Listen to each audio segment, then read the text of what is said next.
तो गाइज अब हम लोग देखते हैं इंट्रोडक्शन कि जो मैग्नेटिज्म है एक्चुअली में ये क्या है। तो देखो मैग्नेटिज्म में आप सबको पता है कि यार यहाँ पे हम लोग पढ़ने वाले हैं मैग्नेट के बारे में। तो जो मैग्नेट होता है उस मैग्नेट के अंदर ऐसा क्या होता है जिसकी वजह से वो आयरन पार्टिकल्स को अट्रैक्ट करता है अपने साइड में। तो हम लोग बोलते हैं कि सर उसके अंदर एक इमेजिनरी फोर्स होता है जिसको हम लोग बोलते हैं मैग्नेटिक फोर्स। ठीक है, अब मैं पूछ दूंगा कि वो मैग्नेटिक फोर्स किसकी वजह से, तो तुम लोग बोलोगे सर वो मैग्नेटिक फोर्स होता है मैग्नेटिक फील्ड की वजह से। ठीक है, ये सब हम लोग अभी आगे बात करेंगे, लेकिन सोचो इसका थोड़ा ओरिजिन सोचो कि जब आज से कुछ सालों पहले, मतलब समझो कि 100-150 साल या 200 साल पहले जब मैग्नेट का खोज नहीं हुआ होगा, ठीक है, लोग मैग्नेट को नहीं जानते होंगे कि ये क्या है, तो कैसे इसको खोजे होंगे हम लोग। तो उस वक्त क्या होता था कि जैसे हम लोग चीजों को खोजते थे, जैसे ओर्स को खोजते थे, मिनरल्स को खोजते, जैसे खोजते खोजते हम लोगों को कोयला मिला, खोजते खोजते डायमंड मिला, खोजते खोजते गोल्ड मिला। तो इस तरह से जब चीजों को हम लोग खोज रहे थे तो उसमें हम लोग को सबसे पहले क्या मिला, मैग्नेटाइट। सबसे पहले नहीं, मतलब हम लोग को मैग्नेटाइट मिला। ठीक है, तो जो मैग्नेटाइट मिला, इस मैग्नेटाइट के अंदर एक ऐसा खासियत था, क्या खासियत था कि उसके बगल में अगर आयरन पार्टिकल रखा जाए तो वो आयरन पार्टिकल को अपने साइड अट्रैक्ट कर लेता था। ठीक है, जैसे मान लो ये मैग्नेटाइट रखा हुआ है, इसके आसपास थोड़ा बहुत आयरन है तो उसके ऊपर चिपक गया। ठीक है, तो लोगों ने सोचा अरे यार इसके अंदर तो एक अचानक मतलब अजीब सा प्रॉपर्टी है कि अपने साइड में क्या कर रहा है, आयरन को अट्रैक्ट कर ले रहा है। तो लोगों ने सोचा अच्छा ये ऐसा चीज है, तो उसी के बेसिस पे मैग्नेटाइट से चेंज करके नाम क्या करा गया, मैग्नेट करा गया। तो लोगों ने सोचा अच्छा ये तो नेचुरली पाया गया मैग्नेटाइट, ये जो और है ये नेचुरली पाया गया, तो इसके पीछे अगर हम लोग और थोड़ा सा स्टडी करें तो क्या हम इसको बना सकते हैं खुद से। तो फिर हम लोगों ने देखा कि जब हम मैग्नेटाइट पे कोई भी आयरन को चिपका के ऐसे छोड़ दें बहुत देर तक, तो कुछ देर के बाद वो आयरन भी क्या कैसा बिहेव करने लगता है, मैग्नेट के जैसा बिहेव करने लगता है। तो लोगों ने सोचा कि अच्छा इसके अंदर जो प्रॉपर्टी है वो ट्रांसफरेबल भी है, मतलब वो ट्रांसफर भी हो जाता है। तो इसके बेसिस पे हम लोगों ने धीरे धीरे क्या करा, डेवलप करा अपने आप को और मैग्नेट का बहुत अच्छा से खोज किया। और गाइज अगर आपके पास आज मैग्नेट नहीं होता तो ना हम जनरेटर पढ़ रहे होते, ना हम इलेक्ट्रिक मोटर पढ़ रहे होते। मतलब मैग्नेट के वजह से ही आज हम लोग कंपास निडल, जनरेटर, मोटर, ये सब सारा चीज को हम लोग देख पाते हैं, ये सब सारा चीज का हम लोग यूज ले पाते हैं।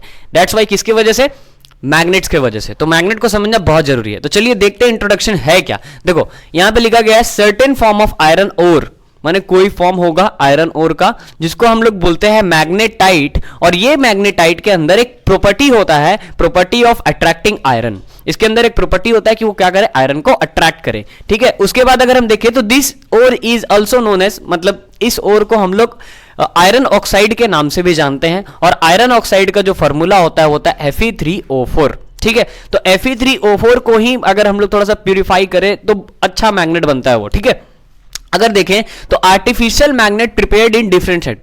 देखो आर्टिफिशियल मैग्नेट हम लोग कैसे बनाते हैं, आर्टिफिशियल जैसे हम लोग के पास जो नेचुरल मैग्नेट है उसी के साथ रबिंग करा या बहुत दिन तक छोड़ दिया, एक्सपेरिमेंट कर करके हम लोग क्या बनाते हैं, आर्टिफिशियल मैग्नेट बनाते हैं। अब आर्टिफिशियल मैग्नेट को हम अपने हिसाब से, अपने अकॉर्डिंग उसका हम लोग शेप रखते हैं। ठीक है, जैसा अपने को शेप चाहिए। जैसे देखो मैग्नेटाइट होगा तो मैग्नेटाइट एक पत्थर के जैसा होगा, तो क्या उससे तो अपना काम चलेगा नहीं। और मैग्नेटाइट जो होता है ना नेचुरल मैग्नेट, तो नेचुरल मैग्नेट में क्या होता है कि उसमें बहुत सारा चीज मिला हो रहता है, आयरन है, बहुत सारा चीज मिला हो रहता है, तो उसके वजह से उसका जो मैग्नेटिक प्रॉपर्टी होता है बहुत ज्यादा हाई नहीं होता है। मतलब मैग्नेटिक प्रॉपर्टी तो है लेकिन बहुत ज्यादा हाई नहीं होता है। तो हम लोग आर्टिफिशियल बनाते हैं और आर्टिफिशियल में हम लोग क्या करते हैं, उसके अंदर मैग्नेटिक प्रॉपर्टी बहुत हाई होता है। क्यों, क्योंकि उसमें पूरी केवल मैग्नेट ही रहता है। ठीक है, तो हम लोग आर्टिफिशियल मैग्नेट बनाते हैं अलग अलग शेप में। जैसे पहला देखो बार मैग्नेट, आप लोगों ने देखा होगा एक बार के जैसा होता है बार मैग्नेट।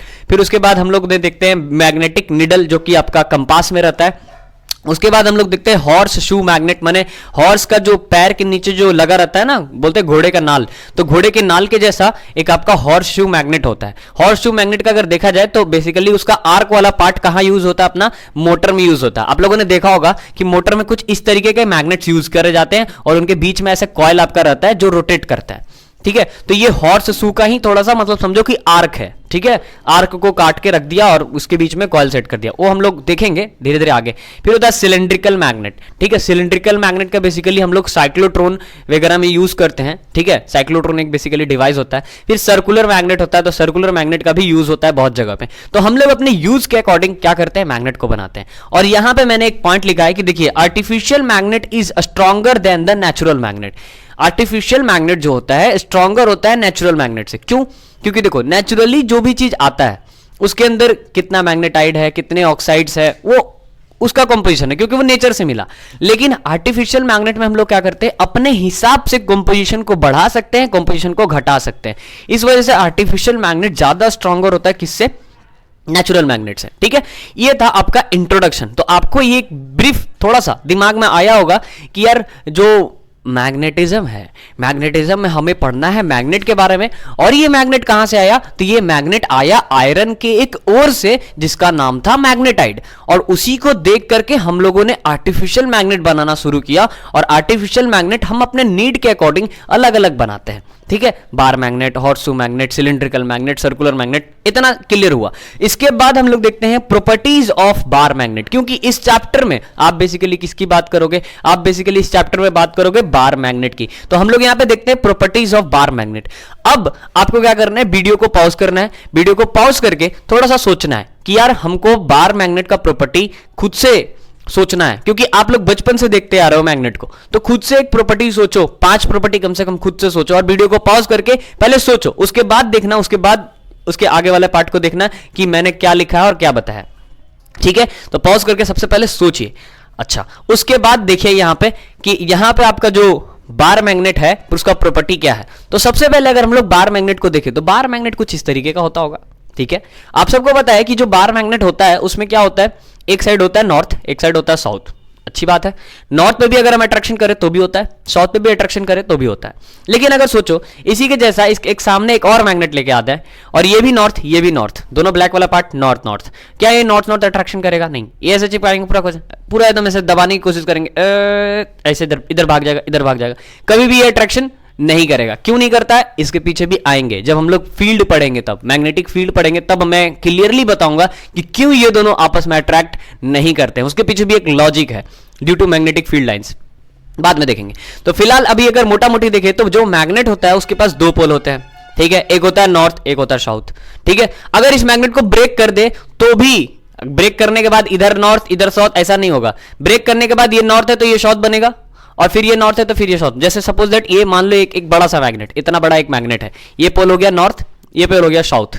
ठीक है, एक बच्चा बोला सर इसको तोड़ दो। ठीक है, इसको तोड़ दिया तो इधर नॉर्थ होना चाहिए, इधर कुछ नहीं होना चाहिए, और इस वाले पार्ट में इधर साउथ होना चाहिए, इधर कुछ नहीं होना चाहिए।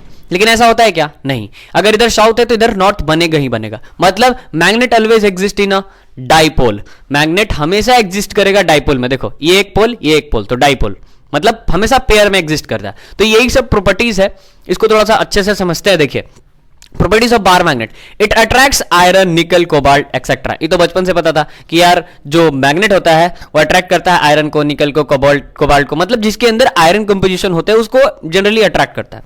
It always rest in a north south direction. देखो तुम मैग्नेट को जब छोड़ोगे ना अर्थ के डायरेक्शन में, तो ऐसे मान लो एक मैग्नेट है, इसको बीच में इसका सेंटर ऑफ मास पे अगर कोई चीज को बांध के ऐसे छोड़ दे तो हमेशा ऐसे टिल्ट हो जाएगा, माने हमेशा किसके डायरेक्शन में रहेगा?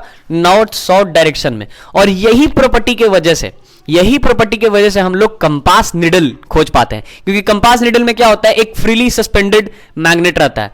वो जो निडल रहता है वो एक फ्रीली सस्पेंडेड मैग्नेट रहता है। तो जब हम अर्थ के अकॉर्डिंग उसको रखते हैं तो अर्थ में भी नॉर्थ और साउथ है।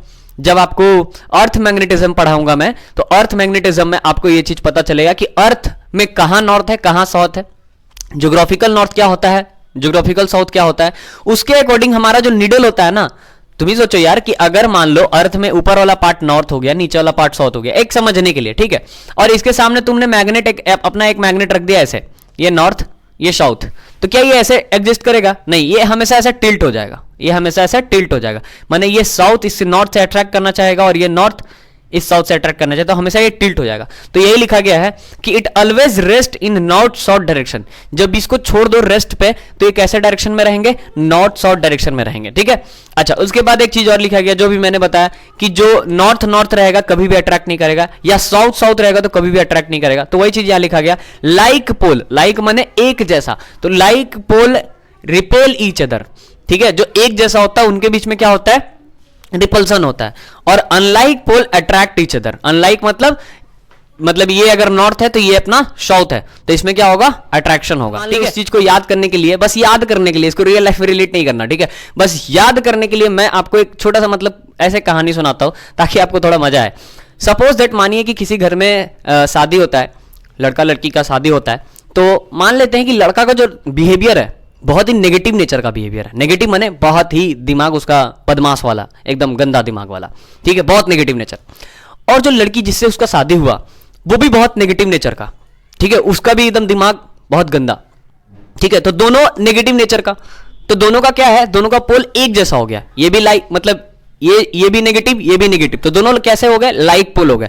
अब उनके घर में क्या होगा, उनके घर में कभी भी शांति नहीं रहेगा, उनके घर में हमेशा हड़िया बर्तन फूटते रहेगा, मतलब हमेशा लड़ाई होते रहेगा। क्यों? क्योंकि भाई अगर ये बदमाश है तो अगला जो है वो भी बदमाश है, तो दोनों बीच में क्या होगा, लड़ाई हमेशा होते रहेगा। लेकिन अगर तुम सोचो कि लड़का बहुत शरीफ है, लड़की बहुत बदमाश है, तो उन दोनों के बीच में क्या होगा, लड़का सुन लेगा, यार बोलने दो, ठीक है। तो ये सारी चीज है, तो इस तरीके से आप याद रख सकते हो। और ये प्रॉपर्टी केवल मैग्नेट के लिए नहीं, ये प्रॉपर्टी आप चार्ज में भी लगा सकते हो, क्योंकि चार्ज में भी देखना क्या होता है, पॉजिटिव पॉजिटिव रिपल्शन या negative negative repulsion, positive negative attraction. तो इस तरह से आप लगा सकते हो कि like pole repel each other, unlike pole attract each other. इसको अपने भाषा में सोचो तो ऐसे बोलो, लाइक पोल में होता है दुश्मनी, माने एक जैसे चीजों में होता है दुश्मनी, और अनलाइक में होता है प्यार, ठीक है। तो unlike pole attract each other, like pole repel each other, ठीक है।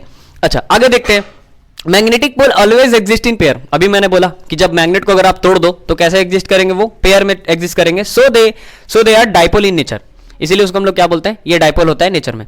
Magnet can magnetize by another piece of iron.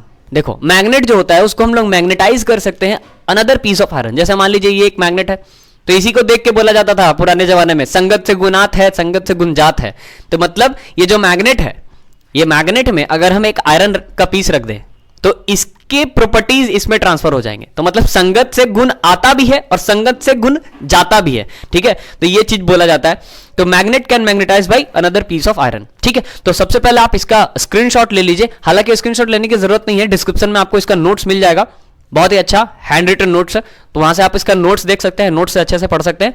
फिलहाल अगर आपको खुद का अच्छे से प्रिपेयर करना है, समझ के करना है, तो आप इसका स्क्रीनशॉट ले सकते हैं। इसके बाद हम लोग मूव करते हैं आगे और देखते हैं कि इस चैप्टर में और आगे क्या क्या है, ठीक है। तो जल्दी से लीजिए इसका आप लोग स्क्रीनशॉट।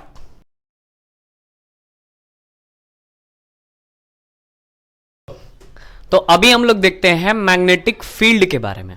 देखो यार इसको बहुत अच्छे से समझना, ठीक है, क्योंकि यही हमको जहां तक लगता है कि यही एक पार्ट है जो इंटरेस्टिंग पार्ट है।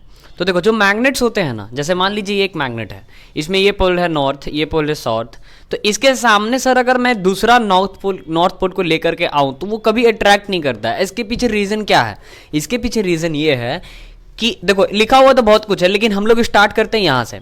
हालांकि पढ़ाना मेरे को पहले ये चाहिए था, लेकिन मैं स्टार्ट करता हूँ यहाँ से, मैग्नेटिक फील्ड लाइन की वजह से, क्योंकि आप सबको पता है यार कि ये अगर मैग्नेट है तो इसका एक खुद का एक फील्ड होता है। फील्ड माने समझ रहे हो, इसका एक खुद का एक पावर होता है। पावर क्या कि मान लीजिए जैसे देखो यहाँ पे अगर हम कोई एक आयरन पार्टिकल को रखे तो इसको अट्रैक्ट नहीं कर रहा, यहाँ रखे नहीं अट्रैक्ट करेगा, यहाँ रखे नहीं, यहाँ रखे फट से खींच लिया। इसका मतलब कि इतनी दूर पे इसका फील्ड वर्क कर रहा है, मतलब इतने दूर पे इसका ताकत है, इतने दूर पे इसका फील्ड है। तो सबसे पहले अपने को समझना है कि मैग्नेटिक फील्ड जो होते हैं वो किन की वजह से होते हैं। तो सबसे पहला पॉइंट कि मैग्नेटिक फील्ड होते हैं किसकी वजह से? मैग्नेटिक फील्ड लाइंस की वजह से। अब ये जो मैग्नेटिक फील्ड लाइन है, अगर ये मैग्नेट है तो मैग्नेट में ये पोल है नॉर्थ, ये पोल है साउथ, तो निकलता कहां से है? वो नॉर्थ से निकलता है। नॉर्थ से निकलता है और किधर की तरफ जाता है? साउथ की तरफ जाता है। ये नॉर्थ से निकला और किधर जा रहा है? साउथ की तरफ। ये नॉर्थ से निकल रहा है और किधर जा रहा है? साउथ की तरफ, ठीक है। मतलब ऐसे निकलते हुए इधर इधर भाग रहे हैं, ठीक है। तो ये नॉर्थ से निकलते हैं और कहां जाते हैं? साउथ की तरफ जाते हैं। अब तुम सोचो इसके सामने अगर मैं दूसरा मैग्नेट ला दूं और ये पोल भी नॉर्थ है और ये पोल भी नॉर्थ है, तो तुम सोचो नॉर्थ में भी यहां से भी फील्ड निकल रहे होंगे, क्योंकि ये नॉर्थ है ये भी नॉर्थ है, तो दोनों में क्या हो रहा होगा? फील्ड निकल रहा होगा। तो दोनों का फील्ड अगर निकल रहा और उसको तुम चिपकाना चाहो तो कभी भी पॉसिबल है? पॉसिबल नहीं है, क्योंकि दोनों साइड से क्या हो रहा है? दोनों साइड से ऐसे फील्ड ऐसे नहीं कर रहा, तो ये दोनों ऐसे कोलैप्स हो जाएगा, लेकिन कभी भी आपस में चिपकेगा नहीं। मतलब ये दोनों के फील्ड लाइंस आपस में ऐसे टकरा तो रहे हैं और तुम पूरा दम लगा रहे हो, तो ये स्लिप करके इधर चल जाएगा या इधर चल जाएगा, कभी भी ये नहीं होगा। क्यों? क्योंकि इसके जो फील्ड लाइंस हैं वो क्या हो रहे हैं? कंप्रेस होते जाएंगे और तुम लगाते जा रहे हो, क्योंकि दोनों का डायरेक्शन क्या है? एक दूसरे के अपोजिट है। तो अपोजिट है तो कभी ऐसा हो ही नहीं सकता। लेकिन यही तुम साउथ पोल लेके आओ तो साउथ में क्या हो रहा है? फील्ड बाहर निकल रहा है। तो ये बाहर निकल रहा है और यहाँ इधर जो चीज है ये मतलब ये यहां से ये बाहर आ रहा है और ये साउथ में क्या हो रहा है? अंदर आ रहा है। तो ये फट से इसको क्या करेगा? अपने साइड में खींच लेगा, ठीक है। मैं जो लॉजिक समझाना चाह रहा था शायद आप समझ गए होंगे कि नॉर्थ टू नॉर्थ इसलिए अट्रैक्ट नहीं होता है क्योंकि नॉर्थ में क्या होता है? फील्ड लाइंस जो होते हैं बाहर की तरफ में निकल रहे होते हैं, और साउथ में क्या होता है कि जो फील्ड लाइन होता है वो अंदर की तरफ आ रहा था। नॉर्थ साउथ में अट्रैक्शन होता है, लेकिन नॉर्थ नॉर्थ या साउथ साउथ में अट्रैक्शन नहीं होता है, ठीक है। अब इसके कुछ प्रॉपर्टीज को देख लेते हैं यार कि इसका प्रॉपर्टी क्या है। तो सबसे पहला प्रॉपर्टी कि ये क्लोज कंटिन्यूअस कर्व होता है। क्लोज कंटिन्यूअस कर्व का मतलब, क्लोज कंटिन्यूअस कर्व का मतलब ये एक ऐसा कर्व होता है जो क्लोज हो, कहीं से टूटा हुआ नहीं है, ठीक है। तो इसको हम लोग बोलते हैं क्लोज कंटिन्यूअस कर्व, क्योंकि आएगा आपके एग्जाम में कि write 5 property about magnetic field lines of forces, ठीक है, magnetic field line of forces. 5 property आ जाएगा या 7 प्रॉपर्टी आ जाएगा, 10 प्रॉपर्टी आ जाएगा। तो देखो ओरली एकदम आराम से आप बोल सकते हो। सबसे पहला आपको मैग्नेटिक फील्ड लाइन का प्रॉपर्टी बोलना है, मैग्नेट का नहीं, मैग्नेटिक फील्ड लाइन का। तो देखो ध्यान से, मैग्नेटिक फील्ड लाइन का सबसे पहला प्रॉपर्टी कि दे आर इमेजिनरी लाइंस। मैंने यहां पे लिखा नहीं है, नोट्स में मिल जाएगा, लेकिन फिर भी दिमाग से सोचना है, दे आर इमेजिनरी लाइंस, पहला चीज। दूसरा, they are close continuous curve, ये क्लोज कंटिन्यूअस कर्व होता है। They start from north pole, they terminate from या फिर एंड फ्रॉम कहां, साउथ पोल, ठीक है। 3 पॉइंट्स हो गए। अब इसके बाद देखना है एक पॉइंट जो कि बहुत इंटरेस्टिंग पॉइंट है, इस पे क्वेश्चन भी आता है। क्वेश्चन ये आएगा कि why 2 magnetic field line never intersect each other. क्यों ऐसा होता है कि 2 मैग्नेटिक फील्ड लाइन आपस में इंटरसेक्ट नहीं करते हैं। तो इनके पीछे रीजन देखो क्या है। देखो जो मैग्नेटिक फील्ड लाइंस होते हैं ना, अगर उस पर तुम टेंजेंट ड्रॉ करो, क्या ड्रॉ करो, टेंजेंट। अब टेंजेंट क्या होता है सर, तो सुनो ध्यान से। जैसे मान लो एक सर्कल है, तो यहां से अगर कोई चीज टच करके जाए ना तो इसको बोलते हैं टेंजेंट, और अगर इसको कोई कट करके जाए तो उसको बोलते हैं सेकेंड, और अगर केवल अंदर से अंदर कट करे तो उसको बोलते हैं कॉर्ड। तो टेंजेंट जो होता है वो केवल टच करके जाता है। तो सुनो ध्यान से, अगर मान लो कोई मैग्नेटिक फील्ड लाइन है, मान लो ऐसे ऐसे मैग्नेटिक फील्ड लाइन जा रहा है, तो इस पॉइंट पे अगर देखे तो इसका टेंजेंट इधर होगा जो कि इसको डायरेक्शन इधर दे रहा होगा।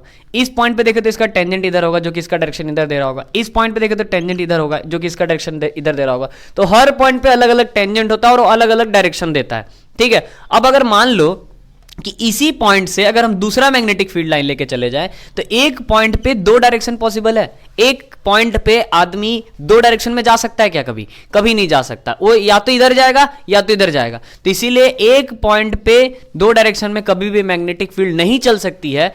क्यों, क्योंकि tangent give the direction of magnetic field at that point, ठीक है। तो ये चौथा पॉइंट होता है। चौथा पॉइंट में क्या बताया जाता है कि जो अगर आप टेंजेंट ड्रॉ करते हैं, ये देखो मैंने शॉर्ट में लिखा है, आप इसको बड़ा करके लिखना। बड़ा करके कैसे लिखना, if we draw tangent on a magnetic field line of force it gives the direction of magnetic field line at that point, ठीक है। तो बड़ा करके थोड़ा सा लिखना है कि अगर इस पे हम टेंजेंट ड्रॉ करें तो वो टेंजेंट क्या करता है, डायरेक्शन देता है उस पॉइंट का। इसीलिए कभी भी magnetic line of force never intersect each other, मतलब कभी भी वो लोग आपस में इंटरसेक्ट नहीं करते हैं। तो पहले ये पॉइंट मत लिखना, पहले ये पॉइंट लिखना, ठीक है। पहले ये पॉइंट इसलिए लिखना क्योंकि आप जब तक नहीं बताओगे कि टेंजेंट से डायरेक्शन मिलता है, तब तक आप कैसे बोल दोगे कि 2 मैग्नेटिक फील्ड लाइन आपस में इंटरसेक्ट नहीं करते, ठीक है। तो आपने खाली केवल ये पॉइंट लिख दिया कि 2 मैग्नेटिक फील्ड लाइन आपस में इंटरसेक्ट नहीं करते। अब टीचर के मन में ये आएगा कि इसको पता ही नहीं है कि टेंजेंट से डायरेक्शन मिलता है और ये पॉइंट ही लिख रहा, ठीक है। तो स्टार्टिंग से एक बार फिर से रिकॉल करते हैं। सबसे पहला इमेजिनरी, दूसरा क्लोज कंटिन्यूअस कर्व, तीसरा स्टार्ट होगा नॉर्थ से एंड होगा साउथ पे, चौथा ये क्या देगा, इसमें टेंजेंट जो होगा इसका क्या देगा, डायरेक्शन देगा, ठीक है। कौन से, उस पॉइंट पे डायरेक्शन देगा। ऐसा नहीं कि एक जगह पे टेंजेंट बनाए और पूरा मैग्नेटिक फील्ड का डायरेक्शन दे रहा ना, यहाँ पे टेंजेंट बनाओ इधर डायरेक्शन देगा, यहाँ पे टेंजेंट बनाओ इधर डायरेक्शन देगा, यहाँ पे बनाओ इस साइड में डायरेक्शन देगा। माने हर पॉइंट पे अलग अलग डायरेक्शन होता है। इसीलिए मैग्नेटिक, 5वां पॉइंट हो जाएगा, magnetic field line of forces never intersect each other, कभी भी इंटरसेक्ट नहीं कर सकते। क्यों नहीं कर सकते, क्यों, क्योंकि जब हम टेंजेंट ड्रॉ करते हैं तो वो क्या देता है, डायरेक्शन देता है। ओके, उसके बाद 5वां पॉइंट जो सबसे इंपॉर्टेंट पॉइंट है, in uniform magnetic field line, अगर यूनिफॉर्म मैग्नेटिक फील्ड लाइन है, पूछेगा कि in uniform magnetic field line क्या चीज सिमिलर हो सकता है। ऑप्शन में दे देगा कि forces of line straight line पे चले, या पैरेलल हो, या इक्वी डिस्टेंस हो, या नॉन पैरेलल हो, माने बहुत सारा ऑप्शंस दे देगा। तो समझिए क्या होता है। अगर यूनिफॉर्म मैग्नेटिक फील्ड लाइन की हम बात करें तो वहां पे जो लाइन ऑफ फोर्सेस होगा, ये लाइन ऑफ फोर्सेस होते हैं, ठीक है। यहाँ पे जो लाइन ऑफ फोर्सेस होगा वो स्ट्रेट लाइन में होगा, ठीक है, पैरेलल होगा और इक्वी डिस्टेंस होगा। इक्वी डिस्टेंस माने डिस्टेंस उसका इक्वल रहेगा, ठीक है। और ये एक्चुअली में कहाँ होता है, तो एक्चुअली में इनसाइड द मैग्नेट ऐसा होता है। इनसाइड द मैग्नेट क्या होता है, यूनिफॉर्म मैग्नेटिक फील्ड लाइंस होते हैं, क्योंकि ये सीधा सीधा आता है, ठीक है। तो inside the magnet uniform magnetic field line होता है, और उसमें होता क्या है कि वो स्ट्रेट लाइन होता है, पैरेलल होता है और इक्वी डिस्टेंस होता है, याद रहना चाहिए। ये हो गया आपका कितना, टोटल 6 पॉइंट मैंने बताया, ठीक है, इमेजनरी को भी जोड़ रहा हूँ 6 पॉइंट। अब देखिए कुछ और पॉइंट्स है, कुछ और पॉइंट्स क्या है कि देखो नॉर्थ के पास, ये नॉर्थ के पास फील्ड लाइन बहुत ज्यादा कंडेंस्ड है, और इधर देखो लैटरली अगर थोड़ा सा देखे, ऐसे वर्टिकली हॉरिजेंटली देखें तो इस पॉइंट पे देखो फील्ड लाइंस थोड़ा सा दूर दूर पे है, लेकिन इस पॉइंट पे देखो तो फील्ड लाइंस क्या है, बहुत में कॉन्ट्रैक्ट में है। तो हम लोग ये कह सकते हैं at the pole the magnetic field strength is more, मतलब जो मैग्नेटिक फील्ड स्ट्रेंथ होता है नॉर्थ पोल पे या साउथ पोल पे वो ज्यादा होता है as compare to the this positions, ठीक है, ये कह सकते हैं। इसमें हम लोग अगर कुछ और पॉइंट देखने की बात करें तो इसमें हम लोग ऐसा बोल सकते हैं कि like magnetic field line never attract each other. देखो अगर इस तरह का फील्ड लाइन है जो बाहर निकल रहा है, ठीक है, और इधर से एक और इसी तरह का फील्ड लाइन आ गया तो कभी भी अट्रैक्ट नहीं करेगा, ठीक है। तो आपको घुमा फिरा के 10 पॉइंट्स आपको दिमाग में सेट करना है, जो कि आपके नोट्स में मिल जाएगा, और यहां जो वीडियो में है वो तो है ही, ठीक है। ये हुआ मैग्नेटिक लाइन ऑफ फोर्सेस के बारे में। अब हम लोग थोड़ा सा देखते हैं कि यार जो मैग्नेट होता है वो कैसा होता है। तो देखो ये मैग्नेट है, ये नॉर्थ पोल होता है, ये साउथ पोल होता है। अब ये नॉर्थ पोल साउथ पोल में कुछ एक डिस्टेंस होता है, डी डिस्टेंस, ठीक है, क्योंकि कोई भी बार मैग्नेट है तो कुछ ना कुछ तो डिस्टेंस होगा। अब ये वाला जो पॉइंट है ये m1 है, ये वाला पॉइंट m2। अब ये m1 m2 क्या है सर, तो देखो m1 m2 पोल स्ट्रेंथ है, ठीक है। पोल स्ट्रेंथ मतलब इसका कितना ताकत है और इसका कितना ताकत है, तो इसको बोलते हैं पोल स्ट्रेंथ। तो m1 m2 पोल स्ट्रेंथ होता है, और जिसका एसआई यूनिट होता है बेसिकली वेबर, ठीक है, क्या होता है, वेबर होता है। अब हम लोग समझते हैं इंटेंसिटी। क्या समझते हैं, इंटेंसिटी, कि मैग्नेटिक फील्ड इंटेंसिटी क्या होता है। अच्छा, अब तुम्हारे दिमाग में आएगा सर आपने मैग्नेटिक लाइन ऑफ फोर्स पढ़ा दिया, ठीक, अब आप डायरेक्ट जा रहे हो मैग्नेटिक फील्ड इंटेंसिटी पे। मैग्नेटिक फील्ड क्या होता है सर, तो तुम ही सोचो यार कि मैग्नेटिक फील्ड क्या होगा। जैसे कि मेरा, अगर मैं यहाँ पे अभी आपके सामने बोल रहा हूँ, ठीक है, तो मेरा वॉइस फील्ड क्या होगा, मेरा वॉइस फील्ड होगा जिस रूम में मैं वीडियो बना रहा हूँ उतना ही तक। ऐसा थोड़ी ना कि मैं बोल रहा हूँ तो बोलने पे लोग, बाहर के लोग भी मेरे आवाज को सुन पा रहे, नहीं ना। जैसे कि अभी मैं ये वीडियो अपलोड कर रहा हूँ, ठीक है, तो इसका जो अपलोडिंग फील्ड है वो कितने दूर तक हो सकता है, पूरे ऑल ओवर इंडिया में हो सकता है, या अगर कुछ आउट ऑफ कंट्री के बच्चे भी देखते हैं तो चलो ठीक है। तो उसी तरह से फील्ड की अगर हम बात करें ना, तो हर चीज का अपना अपना एक फील्ड होता है। जैसे कोई चार्ज है तो चार्ज का अपना एक फील्ड होता है, तो उस तरह से मैग्नेट है तो मैग्नेट का अपना एक फील्ड होता है। या फिर मान लो कहीं पे डीजे वीजे बज रहा है तो उसका भी अपना एक फील्ड होता है कि कुछ दूर के बाद वो नहीं सुनाई देगा, ठीक है। तो अगर तुमसे कोई पूछ रहा है कि मैग्नेटिक फील्ड क्या है, तो मैग्नेटिक फील्ड मतलब कि मैग्नेट के अराउंड जो स्पेस है, ठीक है, उसी को मैग्नेटिक फील्ड बोलते हैं। लेकिन ऐसा वैसा स्पेस नहीं, क्योंकि मैग्नेट के अराउंड तो बहुत सारा स्पेस है, ठीक है। जैसे अगर मेरे से कोई पूछे कि आपका वॉइस फील्ड क्या है, माने आप जो बोल रहे हैं उसका फील्ड क्या है, तो मैं बोलूंगा कि मेरे अराउंड जो स्पेस है वही फील्ड है। लेकिन मेरे अराउंड जो स्पेस है उसमें जहां तक मेरा आवाज जा पा रहा है वहीं तक मेरा फील्ड है, उसके बाहर मेरा फील्ड नहीं है। तो उसी तरह से मैग्नेट में भी होता है कि मैग्नेट के अराउंड, मैग्नेट के स्पेस माने इसके अराउंड जो भी जगह है वो इसका मैग्नेटिक फील्ड है। लेकिन इसके उस पॉइंट पे इसका मैग्नेटिक फील्ड बोलेंगे जहां पे आयरन या कोई निकल या कोई कोबाल्ट क्या कर रहा है, फोर्स ऑफ अट्रैक्शन या रिपल्सन को महसूस कर रहा है, तभी हम बोलेंगे। जैसे मान लो ये मैग्नेट है, इसके अराउंड तो बहुत सारा फील्ड हो सकता है, इतना दूर पे भी, इतना दूर पे बहुत सारा फील्ड है, लेकिन यहां पे आयरन रखा कोई फर्क नहीं पड़ रहा, यहां पे रखा कोई फर्क नहीं पड़ा, यहां पे रखा कोई फर्क, जैसे यहां पे आया अट्रैक्ट कर गया, मतलब इतना दूर तक इसका फील्ड है। तो इस डेफिनेशन को थोड़ा सा अच्छे से समझेंगे। क्या, देखो the space around the magnet, माने मैग्नेट के अराउंड जो स्पेस होता है वो, where the magnetic force of attraction and repulsion is present, जहां पे मैग्नेटिक फोर्स ऑफ अट्रैक्शन और रिपल्सन प्रेजेंट है उसी स्पेस को हम लोग क्या बोलते हैं, मैग्नेटिक फील्ड बोलते हैं, ठीक है। और इसका स्ट्रेंथ कैसे डिपेंड करेगा, तो तुम ही सोचो यार कि मैग्नेट है, मैग्नेट से इतने दूर पे कोई ऑब्जेक्ट रखा हुआ है तो फोर्स तो लगेगा लेकिन बहुत कम लगेगा, लेकिन इतने दूर पे कोई रखा हुआ है तो फोर्स ज्यादा लगेगा। तो इसमें मैंने यहाँ पे एक पॉइंट लिखा कि strength of magnetic field is inversely proportional to 1/r²। 1/r² का मतलब कि ये जो दूरी होता है ना, ये दूरी इसको बोलते हैं r, ठीक है, इसको बोलते हैं r। तो यहां पे रखा तो r ज्यादा है, r ज्यादा है मतलब स्ट्रेंथ कम होगा। देखो इनवर्सली का मतलब क्या होता है, r ज्यादा स्ट्रेंथ कम, ठीक है, r कम, ये r कम तो स्ट्रेंथ ज्यादा हो जाएगा, जस्ट उल्टा, ठीक है। इनवर्सली का मतलब ये होता है। तो तुम ही सोचो अगर रेडियस बहुत दूर रखा हुआ है, अगर यहां पे रखा हुआ है तो इसका स्ट्रेंथ क्या होगा, कम होगा, बहुत कम स्पीड से खींचेगा। लेकिन यहां पे रखा हुआ तो स्ट्रेंथ ज्यादा होगा क्योंकि रेडियस कम है, ठीक है, तो इस तरीके से हम लोग इसको समझ सकते हैं। अब हम लोग देखते हैं मैग्नेटिक फील्ड इंटेंसिटी को, जिसको हम लोग किससे डिनोट करते हैं, एच से डिनोट करते हैं। किससे डिनोट करते हैं, एच से। अब ये है क्या भाई, magnetic field intensity. Magnetic field intensity का मतलब होता है ताकत। जैसे कि मान लेते हैं कि मेरे पास ये एक मैग्नेट है और मेरे पास दूसरा ये एक मैग्नेट है, दोनों देखने में सेम जैसा लग रहा है, लेकिन एक आदमी आया बोला देख भाई मेरा जो मैग्नेट है ये बहुत पावरफुल है। ये बोला कि मेरा जो मैग्नेट है ये बहुत पावरफुल है। कैसे पता करेंगे, कैसे पता करेंगे? तो उसके लिए हम लोग क्या करेंगे, इंटेंसिटी निकालेंगे। तो इंटेंसिटी होता क्या है, तो तुम ही सोचो कि हम लोग इसको जनरली अपने दिमाग से अगर पता करना रहेगा तो हम क्या करेंगे, यहाँ पे एक आयरन पार्टिकल रखेंगे और दोनों मैग्नेट को सामने रख देंगे और दोनों मैग्नेट का डिस्टेंस आयरन पार्टिकल से एकदम बराबर बराबर पे। अगर जो जो पहले खींच लिया उसका इंटेंसिटी ज़्यादा है, ठीक है, तो हम लोग यहाँ पे अगर देखें तो बेसिकली क्या है, एक तरह का फोर्स है जो एक्ट करता है कोई भी आयरन पार्टिकल या निकल पार्टिकल या कोबाल्ट पार्टिकल पे, कोई भी एक तरह का फोर्स है जो उसको अपने तरफ अट्रैक्ट कर रहा, तो उसी को हम लोग बोलते हैं क्या, इंटेंसिटी। इंटेंसिटी माने ताकत।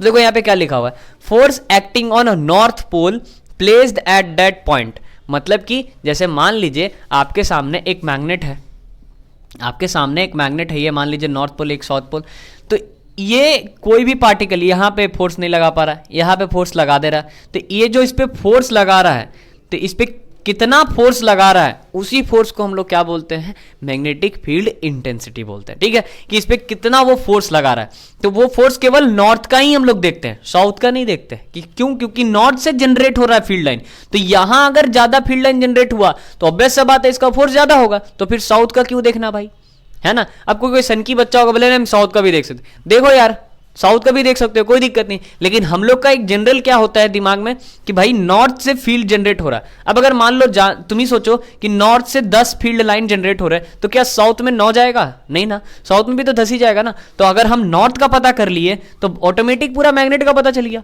तो हमको इंटेंसिटी जब भी पता करना रहता है हम किसका करते हैं, नॉर्थ का। तो देखो यहाँ पे लिखा हुआ है force acting on north pole, माने नॉर्थ पोल पे कितना फोर्स एक्ट हो रहा है, प्लेस एट दैट पॉइंट, माने इस पॉइंट की वजह से ही नॉर्थ पोल पे कितना फोर्स लग रहा है, माने नॉर्थ पोल इस पॉइंट पे कितना फोर्स लगा रहा है, या फिर इस पॉइंट की वजह से इस पे कितना फोर्स लग रहा है, उसी को हम लोग क्या बोलते हैं, मैग्नेटिक फील्ड इंटेंसिटी बोलते हैं। ज्यादा बहुत बड़ा चीज नहीं है यार, कॉमन सेंस है, खुद से सोच सकते हो।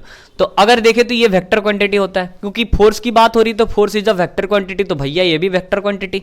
अब देखो मैग्नेटिक इंटेंसिटी जो होता है उसका फॉर्मूला क्या होगा, मैंने भी बोला ना कि इस पोल पे कितना फोर्स लग रहा है इसके द्वारा, या फिर ये पोल इस पे कितना फोर्स लगा रहा है, तो मैग्नेटिक फोर्स डिवाइडेड बाय क्या हो जाएगा, M. M is what, M is a pole strength, जो भी जस्ट मैंने यहां पे बताया। एम क्या होता है, पोल स्ट्रेंथ होता है, तो magnetic force divided by M.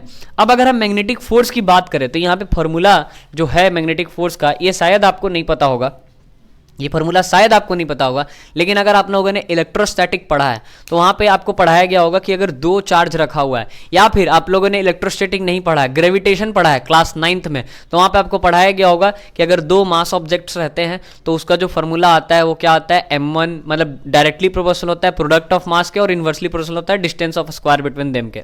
ठीक है, तो यही चीज आपका चार्ज में भी होता है, यही चीज आपका मैग्नेट में भी होता है। अब देखो यहाँ पे क्या है, दो मैग्नेटिक पोल्स है m1 एंड m2। ठीक है, अब ये दो मैग्नेटिक पोल्स का जो इनके बीच का जो फोर्स होगा किस पे डिपेंड करेगा, product of the polar strength and inversely proportional to इसके बीच का डिस्टेंस। तो देखो यही चीज है यहाँ पे मैग्नेटिक फोर्स। अब ये जो है ना ये एक कांस्टेंट चीज है, ठीक है, ये एक मैग्नेटिक कांस्टेंट है, तो 1/4 pi mu naught mu R. Mu naught basically क्या है, म्यू नॉट का मतलब होता है परमिएबिलिटी ऑफ फ्री स्पेस, और म्यू आर का मतलब होता है relative permeability in any medium, माने कोई भी मीडियम के लिए। ठीक है, ये चीज आपको तब क्लियर होगा जब आप चार्ज वाले पार्ट को अगर पढ़े होंगे, तो चार्ज वाले पार्ट को पढ़े होंगे तो ये चीज आपको कॉमन लग रहा होगा, और नहीं पढ़े होंगे तो बहुत डर लग रहा होगा। तो एक बार जाके चार्ज वाला पार्ट देख लेना, ठीक है, उसमें चीज क्लियर हो जाएगा। तो ये m1 m2 पोलर स्ट्रेंथ हो गया, तो इसका जो फॉर्मूला आएगा वो क्या आएगा, m1 m2 divided by D square. ठीक है, कुछ नहीं है यार, जैसा कूलम लॉ होता था वैसा ही यहाँ पे है। ठीक है, अब यहाँ बोल रहा है if m1 is equal to m, m1 को हम m कर देंगे। क्यों कर देंगे m1 को m, क्योंकि m1 is a north pole, m1 मेरा क्या है, नॉर्थ पोल है, और m2 को हम 1 कर देंगे। m2 को 1 कर देंगे क्यों, क्योंकि हमको केवल नॉर्थ पोल का पता करना है, साउथ का तो पता करना नहीं है। तो हम यहाँ पे m2 को 1 कर दिए, तो हमारा जो फॉर्मूला निकल के आएगा ये आएगा। और SI यूनिट अगर देखें तो मैग्नेटिक फोर्स का तो हो गया न्यूटन, और जो पोलर स्ट्रेंथ है उसका हो जाएगा वेबर, तो इसका SI यूनिट क्या हो जाएगा, न्यूटन पर वेबर, ठीक है। तो इस तरीके से हम लोग मैग्नेटिक फील्ड इंटेंसिटी निकालते हैं। यहाँ पे आपने मैग्नेटिक फील्ड समझा और यहाँ पे आपने मैग्नेटिक फील्ड लाइन समझा, ठीक है। तो आपने ओवरऑल बहुत सारा चीज समझा। इस सब चीज को एक निष्कर्ष नोट्स को देख के अच्छे से करना है, ठीक है। इसके बाद हम लोग देखते हैं मैग्नेटिक फ्लक्स को, फिर मैग्नेटिक इंडक्शन, देन इसके बाद आपका चैप्टर ओवर, ठीक है। तो चलिए मिलते हैं नेक्स्ट स्लाइड में, उससे पहले ले लीजिए आप लोग इसका स्क्रीनशॉट। सो गाइस, अब हम लोग देखने वाले हैं मैग्नेटिक फ्लक्स को। तो देखते हैं मैग्नेटिक फ्लक्स होता क्या है, लेकिन उससे पहले समझिए कि यार फ्लक्स क्या होता है। अगर हम फ्लक्स की बात करें ना, तो फ्लक्स का मतलब होता है कि जब बहुत सारे बंडल ऑफ फील्ड लाइंस, चाहे वो मैग्नेट का हो, चाहे वो इलेक्ट्रिक का हो, चाहे वो ग्रेविटेशन का हो, जब बहुत सारे बंडल ऑफ फील्ड लाइन पास करे कोई भी एक यूनिट एरिया से, यूनिट एरिया या फिर कोई भी एरिया से अगर बहुत सारा फील्ड लाइन एक साथ पास करता है, तो उसको हम लोग बोलते हैं बेसिकली क्या, मैग्नेटिक, या फिर सॉरी उसको हम लोग बेसिकली क्या बोलते हैं, फ्लक्स बोलते हैं, ठीक है। तो अगर हम यहां पे बोल रहे हैं मैग्नेटिक फ्लक्स क्या है यार, और मैग्नेटिक फ्लक्स को किससे डिनोट करते हैं, मैग्नेटिक फ्लक्स को इससे डिनोट करते हैं, इसका नाम क्या होता है, इसका नाम होता है फाई, ठीक है। इसको आप फाई बोल सकते हैं। तो मैग्नेटिक फ्लक्स को हम किससे डिनोट करते हैं, फाई से डिनोट करते हैं। और ये होता क्या होगा, तो होता यही होगा कि जब बंडल ऑफ फील्ड लाइन पास करेंगे कोई भी एक यूनिट एरिया से या फिर कोई भी एक गिवन एरिया से, उसी को हम लोग क्या बोलेंगे, मैग्नेटिक फ्लक्स बोलेंगे। देखते हैं यहां पे मैंने क्या लिखा है, ठीक है। Total number of magnetic field line, total number को आप बंडल ऑफ फील्ड लाइन भी बोल सकते हैं, बंडल माने गुच्छा।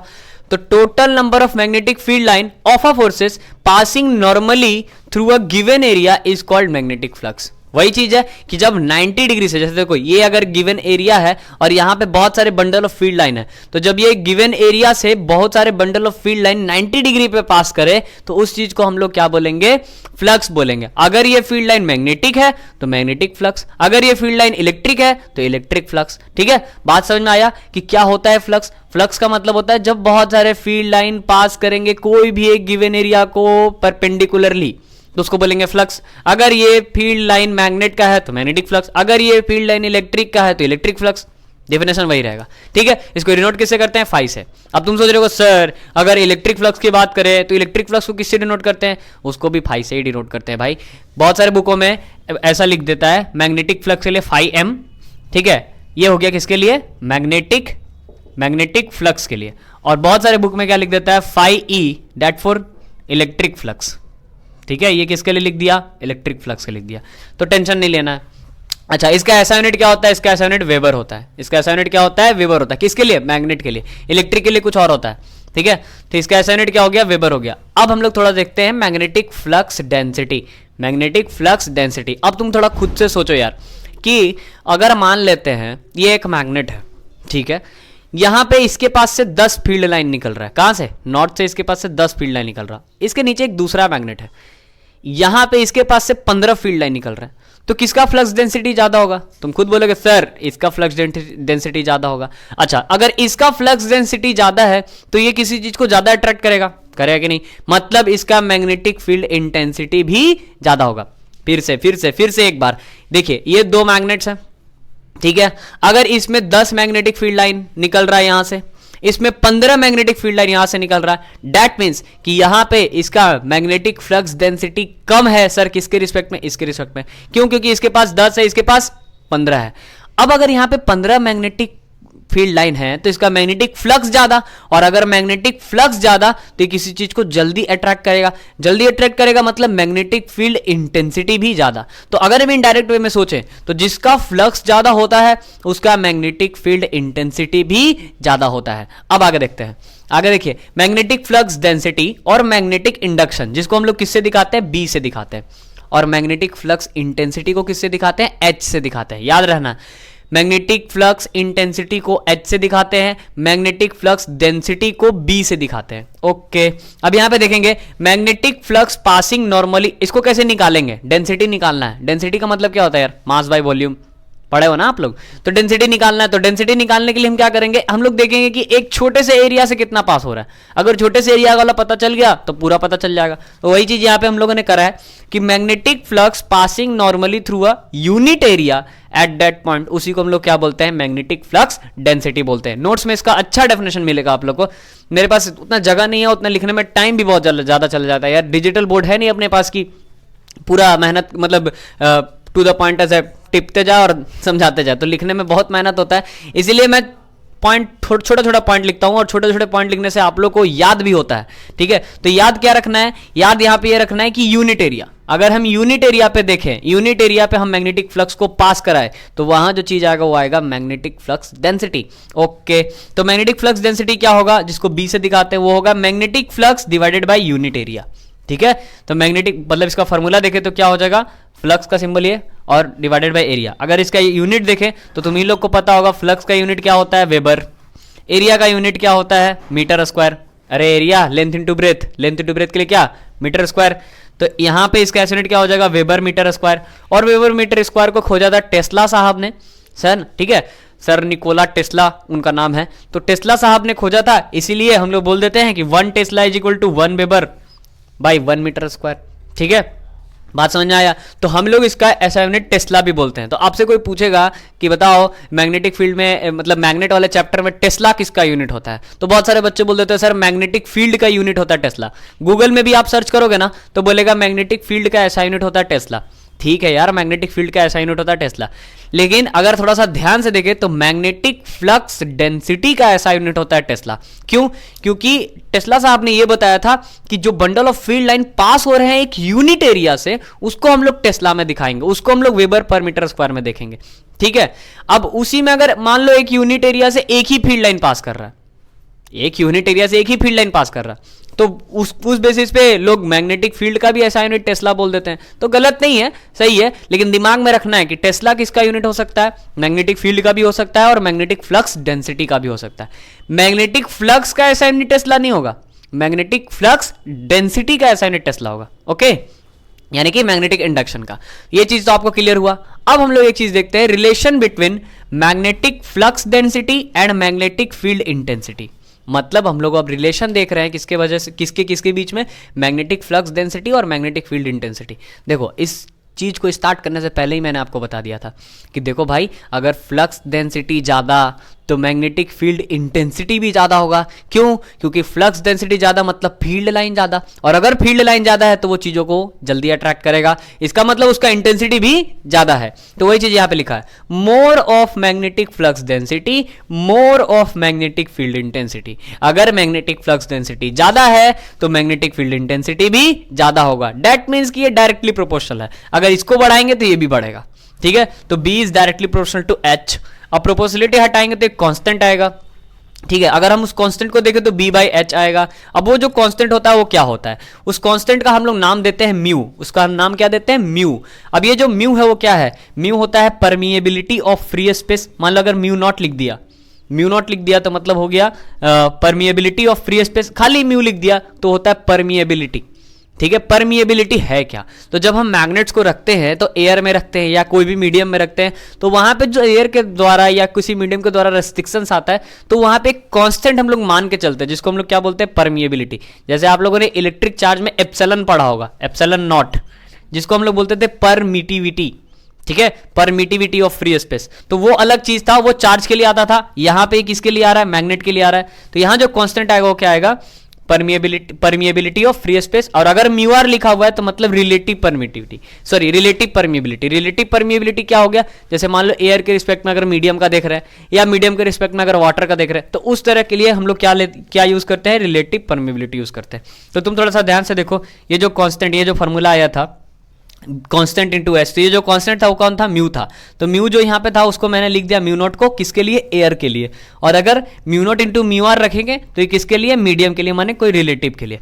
बस इतना ही था आपके मैग्नेटिज्म वाले चैप्टर में जो आपको डिप्लोमा फर्स्ट सेमेस्टर में पढ़ना था। होप गाइस कि आपको ये चीज समझ में आया होगा, क्योंकि मैंने बहुत छोटे से चीज को समझाने के लिए काफी ज्यादा टाइम लिया और आपको अच्छे से समझाया। अगर नहीं समझ में आया तो फिर से एक बार वीडियो को रिकॉल करके देखो, डेफिनेटली समझ में आएगा, और उसके बाद नोट्स को खुद से बनाओ और अच्छे से समझ में आएगा। ठीक है, इसी के साथ विदा होते हैं इस वीडियो में। आप पहले ले लीजिए इसका स्क्रीनशॉट, देन इसके बाद अगर वीडियो अच्छा लगा हो तो थोड़ा सा लाइक, सब्सक्राइब, शेयर कर ही देना भाई, क्योंकि थोड़ा सा तो अच्छा लगता है, क्योंकि इतना मेहनत करते हैं तो एक लाइक, एक सब्सक्राइब, एक शेयर तो चाहता है। ठीक है, इसी के साथ वीडियो को एंड करते हैं। Thanks for watching this video guys.